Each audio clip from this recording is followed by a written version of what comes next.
পাইকারি পর্যায়ে বিদ্যুতের দাম বৃদ্ধির প্রস্তাবের পরদিন ভোক্তা পর্যায়ে 29% পর্যন্ত বিদ্যুতের দাম বাড়ানোর প্রস্তাব করা হয়েছে।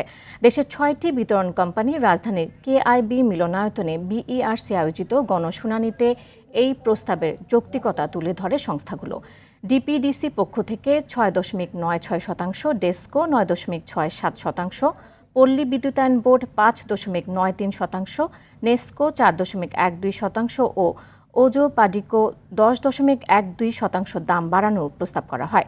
তবে এই প্রস্তাবনার বিরোধিতা করে বয়কট করার আহ্বান জানান ভোক্তা অধিকার বিশিষ্ট শিক্ষক, রাজনীতিবিদ সহ বিশিষ্ট নাগরিকরা। মুনাফাখোর সরকার যেন না হয়, সেটাই তো জনগণ হিসেবে আমাদের দায়িত্ব। প্রতি বছরে প্রতিটা বিলের সাথে আমাদেরকে ডিমান্ড চার্জ দিতে হচ্ছে। এইটা থেকে, এই ডিমান্ড চার্জ থেকে আমরা রেহাই চাই, কারণ যেহেতু অবকাঠামো আমরা নির্মাণ করেছি সেখানে। দর্শক, রাজধানী কৃষিবিদ ইনস্টিটিউট মিলনায়তন থেকে সরাসরি যুক্ত হচ্ছেন সহকর্মী বিপুল দেব রায়। বিপুল, বিদ্যুতের দাম বাড়ানোর উপর দ্বিতীয় দিনের গণশুনানিতে আজ কারা কথা বলছেন, এছাড়া তারা কি কি মতামত তুলে ধরেছেন জানাবেন আমাকে।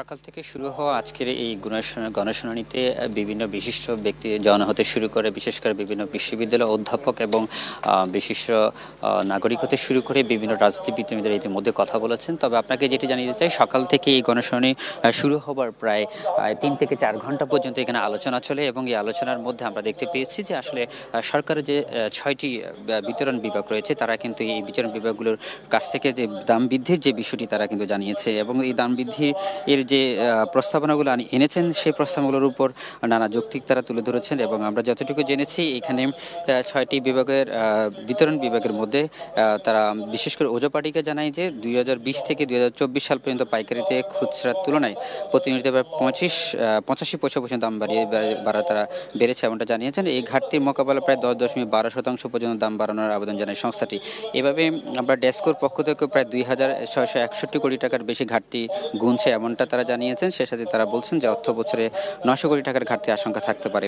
এভাবে অন্যান্য যে বিতরণ সংস্থাগুলো রয়েছে তারাও কিন্তু তাদের যে যৌক্তিকতাগুলো তুলে ধরেছেন এবং এখানের তাদের যে প্রস্তাবনাটা করা হয়েছে সেই প্রস্তাবনার উপর আমরা দেখতে পেয়েছি বিশেষ করে রাজনীতিবিদ যারা রয়েছেন, বিশেষ করে ভোক্তারা যারা রয়েছেন তারাও কিন্তু তাদের এই যৌক্তিকতার কিন্তু বিরোধিতা করেছেন। তারা বলছেন যে আসলে সিস্টেম লস, বিদ্যুতের অব্যবস্থাপনা এবং যে অসঙ্গতি ব্যর্থতাগুলো রয়েছে সেই ব্যর্থতাগুলো তারা জনগণের উপর তারা দায় চাপানো হচ্ছে বলে তারা আমাদেরকে এমনটা জানিয়েছেন। সে সাথে এখানকার যারা ভোক্তা পর্যায়ে যারা রয়েছেন আমরা দেখেছি সকাল থেকে তারা এই প্রস্তাবনার উপরে নানা যুক্তি তারা দাঁড় করাচ্ছেন এবং তারা বলছেন যে একটা অব্যবস্থাপনার মধ্যে দিয়ে যে সিস্টেমটা গড়ে উঠেছে সেটাকে মানুষের উপর দায় চাপানো যাচ্ছে। এই ক্ষেত্রে তারা আরও যৌক্তিক কারণ দেখিয়েছেন। তারা বলছেন যে এই বিদ্যুতের দাম যদি বৃদ্ধি পায় তাহলে সেই সাথে বিভিন্ন জিনিসপত্রের দ্রব্যমূল্যের বৃদ্ধি পাবে এবং সেই দ্রব্যমূল্যের পাশাপাশি শিল্পায়নের যে উন্নয়নের দিকে যে ধাবিত হওয়ার যে বিষয় সেটাও ব্যাঘাত করবে এমনটা জানিয়েছেন। সে সাথে তারা বলছেন যে আসলে বিশেষ করে বেসরকারি যে প্রতিষ্ঠানগুলো রয়েছে সেই বেসরকারি প্রতিষ্ঠান এবং শিক্ষা প্রতিষ্ঠান হতে শুরু করে যে আলাদা আলাদা যে দামের যে বিষয়টি তারা তুলে দিয়েছেন সেগুলো অযৌক্তিক বলে দাবি করছেন।